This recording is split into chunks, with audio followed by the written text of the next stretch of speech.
The mystery of Palani begins with a simple question.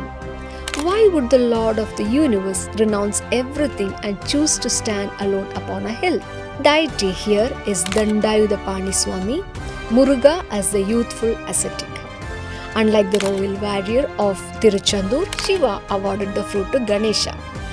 When Muruga returned and learned what had happened, he chose not to argue.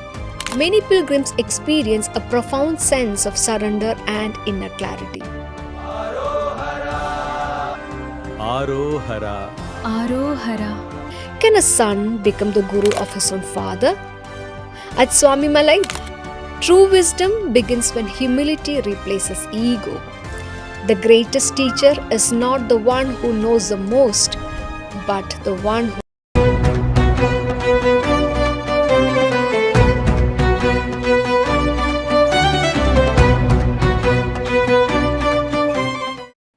Namaste and welcome to Insight.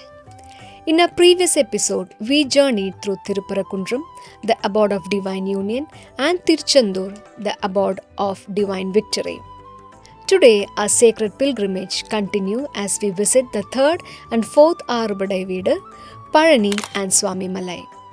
One teaches us the wisdom of renunciation, the other reveals the power of divine knowledge.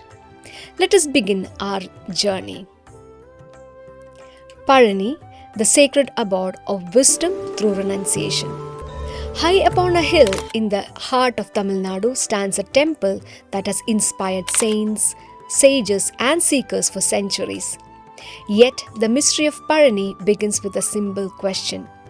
Why would the Lord of the universe renounce everything and choose to stand alone upon a hill? Located in Dindigul district, Palani is one of the most revered pilgrimage centers in South India. The temple crowns the Shivagiri hill, rising above the town like a beacon of spiritual wisdom. References to Palani can be traced back to ancient Tamil literature, while generations of rulers, including the Pandyas, Nayaks, and local chieftains, contributed to the temple's growth and preservation. Pilgrims traditionally ascend the hill by climbing hundreds of sacred steps through modern facility, though make the journey accessible all. Yet, many devotees still choose the traditional climb, seeing it as an act of devotion and self-discipline. The presiding deity here is Dandayudapani Swami, Muruga as the youthful ascetic. Unlike the royal warrior of Tiruchendur or the bridegroom of Thiruparakundram, Muruga appears here wearing only a simple loincloth, holding a staff and standing in serene detachment.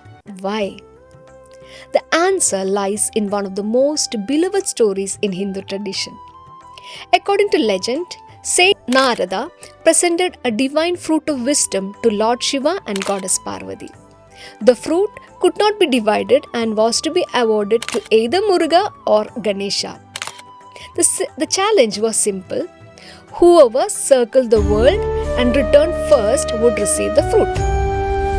Muruga immediately set off upon his peacock, determined to win. Ganesha, however, quietly circled his parents, declaring that they themselves were the entire universe. Pleased with his wisdom, Shiva awarded the fruit to Ganesha. When Muruga returned and learned what had happened, he chose not to argue. Instead, he renounced everything and journeyed to Palani hill. There he stood as a renunciate, detached from worldly desires. When Shiva and Parvati later approached him, they reminded him of a profound truth. Palam ni, you yourself are the fruit. The simple phrase became the very essence of Palani. The highest wisdom is not something to be gained from the outside. It already exists within. Spiritually, Palani represents self-realization. It teaches that true fulfillment comes not from possessions, achievements, or recognition, but from discovering one's own divine nature. One of the temple's greatest mysteries is the idol itself.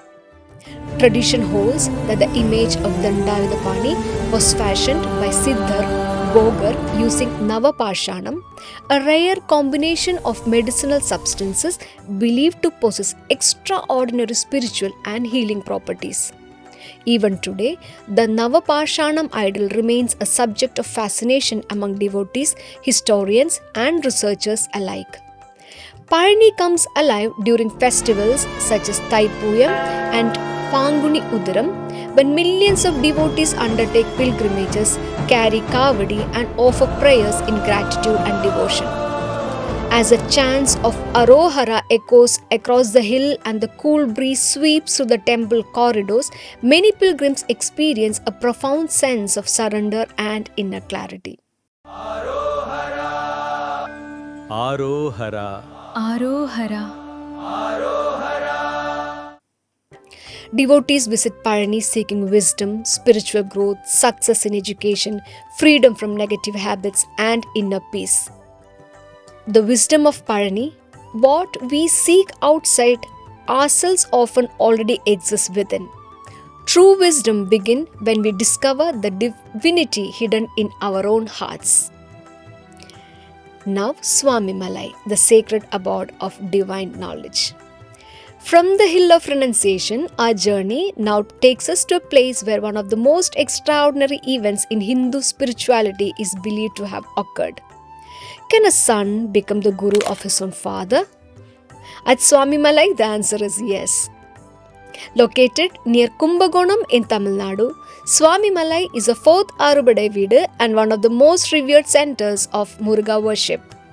The temple stands atop a small artificial hill approached through 60 steps, symbolically representing the 60 years of the traditional Tamil calendar. Though smaller in scale than some of the other Arubadai Veedu, Swamimalai possesses immense spiritual significance. Its history is deeply intertwined with one of the Muruga's most profound teachings. According to tradition, Lord Shiva once asked Muruga to explain the meaning of the sacred Pranava mantra, Om. Muruga agreed, but on one condition. Shiva would have to receive the teachings as a disciple receives instruction from a guru. Shiva accepted. Muruga then assumed the role of a guru and imparted the secret meaning of the Pranava mantra. Thus, the son became the teacher and the father became the student. It is this extraordinary event that gives Swamimalai its unique place among the Arubadai Veedu. The temple's very name reflects this sacred relationship. Swaminatha means the teacher of the Lord. Spiritually, Swamimalai represents the highest form of knowledge, not intellectual knowledge but divine wisdom. It teaches that true learning requires humility.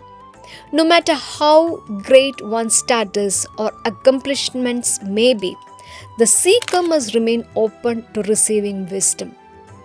The temple architecture beautifully reflects this philosophy. As devotees ascend the 60 steps towards the sanctum, the climb itself becomes symbolic of the gradual ascent from ignorance to enlightenment. One of the unique traditions of Swamimalai is its association with learning and education.